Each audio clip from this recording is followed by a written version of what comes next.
Nasunog ang isang tindahan ng construction at hardware supply sa San Pedro, Laguna kagabi. Nahirapan ang mga bumberong apulahin ang apoy dahil combustible materials ang laman ng gusali.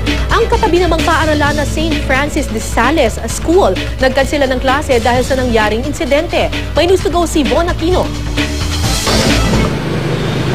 Magdamag na inapula ng mga bumbero ang sunog na tumupok sa Primewood Construction and Marketing Incorporated, isang tindahan ng construction at hardware supply sa San Pedro, Laguna.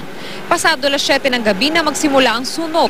Kaya ang mga empleyado na nasa 3 palapag na gusali ng sandaling yon nangambang matrap sa sunog. Ayon sa mga bumbero, mabilis na kumalat ang apoy sa buong gusali kaya agad itong itinaas sa ikatlong alarma. Muntik namang mahulog ang isang transformer na kuryente matapos madamay sa sunog ang katabing posting ito ng gusali. Maya't maya ang pagsiklab ng apoy sa poste, dahilan para abuti ng ilang oras bago ito naayos. Ang mga empleyado naman ng katabing restaurant na nadamay din sa sunog, puspusan din ang pagsasalba ng kanilang mga gamit.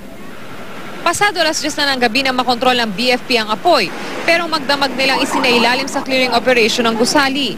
Wala namang napaulat na nasaktan sa sunog. Marami kasing combustible materials na nasa sa storage nila, kaya medyo tumatagal. Patay ng mga special chemicals? Wala naman ma'am, under control na po tayo. Von Aquino, GMA News.